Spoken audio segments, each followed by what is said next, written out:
Hello everyone, and welcome to my Days of Our Lives official channel. I hope everyone is having a wonderful day. Before we begin, please hit the subscribe button and give this video a thumbs up. The burned-out Horton house plays host to memories and surprises as loved bones gather in the spring of 1930. A youthful couple sets out of fun and games in front of the domain bench. The woman bemoans the new casing development across the road. But progress and all. She also tells the man of her donut form, which she has yet perfected. The man wonders if he's told her how important he loves her moment. He has, but he can tell her again. "I love you, Alice Horton," he says. "I love you, Tom Horton," she responds.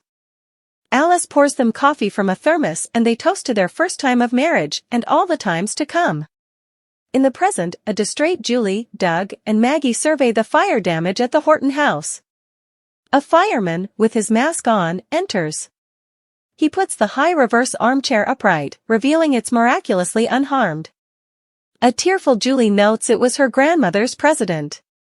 The fireman says, actually, it was firstly Tom Horton's president, but he left it to Alice. Julie asks how he knew that. The man takes off his mask, revealing he's Lucas. Surprised, Doug, Julie, and Maggie wonder how he got out of captivity. He says it's a long story, but he missed his family. He'll no way forget how they ate him with open arms when they set up out he was a Horton. He flashes back to Alice asking him to call her grandma. In the present, he warns they can't tell anyone he was there. Further, Jamie Martin Mann returns as Tate. John and Marlena meet Roman and Kate at the cantina before going to the Horton house. Each couple has a box of Alice's donuts from Sweet Bits to bring as a sign of stopgap. John notes they don't know what caused the fire, only that it was surely wildfire. Chad brings Thomas to the Spectator to search for a toy he's missing. Thomas recognizes Leo as the toothpuck before rushing off to search. Leo expresses sincere anguish for what the kiddies are going through. Chad blames himself for the fire because of the story on Clyde. He feels like he let his family down, again.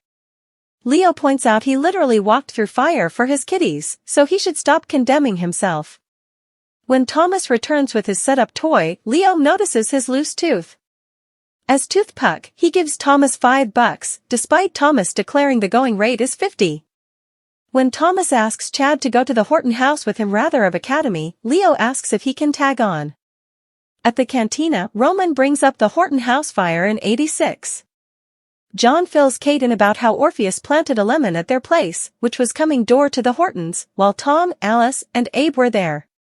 Marlena mentions they invited Abe to join them in expedients of jogging his memory, but Paulina had a heart attack last night. He wouldn't leave her side. Further, Eli and Lonnie to visit Salem, Indiana, the cinched Horton living room. Kate reaches out Julie. Roman holds a white bakery box and a sympathetic Maggie looks on. Behind them, the settee is burned in half. In 1931, a pregnant Alice meets Tom for a fun and games in the domain. Tom teases her about halves running his family and promises to get them out of their one-bedroom apartment someday. Alice notes the development's work cessation. With all the fermentation in the country, they need to be thankful for all they have. When she grows insecure over her appearance, he calls her one hot tomato. As Lucas goes to change out of the fireman's livery at the house, Julie flashes back to time with Alice. Kate and Roman arrive, followed by John and Marlena. Marlena remembers the first time she came to the house while treating Mickey. When Chad and Thomas arrive, Chad tells Lucas to go upstairs with Thomas so Leo doesn't see him. After they've climbed the stairs, Leo enters, important to Julie's surprise. Leo asks Julie to tell him about the first family of Salem. Further relive Chad and Abby's love story in the Horton house's burned-out foyer. Julie glares at a capricious Leo. Next to him, Chad smiles at Julie. At their 1932 fun and games, Alice presents Tom with fop and rubbish made straight from the box. She tells him their family of 4 is growing to 5. As they celebrate, she hopes it's not halves this time. Either way, Tom knows they need a bigger place, noting the houses across the road will be back in product soon. She calls it too precious. In the present, Doug and Julie regale Leo with stories about all the Hortons and their dishonors, including how Doug was formerly married to Julie's mama. Doug, Julie and Maggie break into Tom and Alice's song, Always, before Leo asks if he can write commodity for the paper. Julie allows it only if Chad has final blessing. Maggie walks Leo out. In the cinched Horton living room, John opens a cardboard box. Marlena holds another one labeled, Beautifiers. Julie peers over John's shoulder in expectation. Latterly, John and Marlena bring up 2 boxes of untouched beautifiers from the basement. Chalking up, Julie calls them irreplaceable. In 1933, Tom and Alice tromp through the domain at Christmas time, lamenting those suffering around them. Eventually, Alice wants to run a center to help people in need. She shows Tom beautifiers she had made with all their names on them. They make hanging them a tradition and add them for their grandchildren and great-grandchildren. Tom says they need a bigger tree and a veritably big house. Youthful Alice smiles at young Tom while holding an ornamental box. They stand outdoors in front of a snow-outgun tree and Christmas decorations. In the present, Maggie digs out Tom and Alice's beautifiers. God is good, Julie says. A montage plays of Horton family beautifiers hanging on the tree. Beaming, Julie declares that the Horton family tradition can live on. What a heritage, Marlena sensations.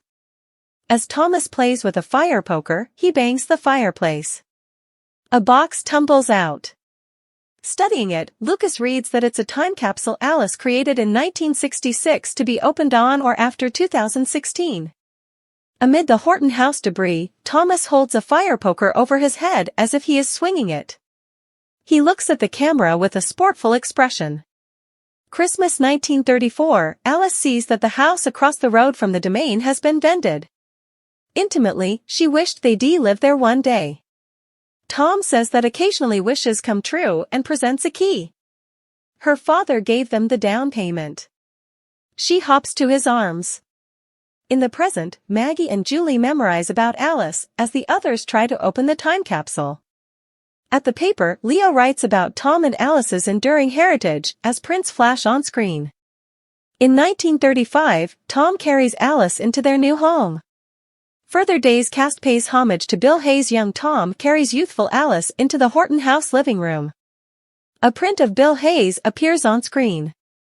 The coexisting textbook reads, In Loving Memory of Bill Hayes.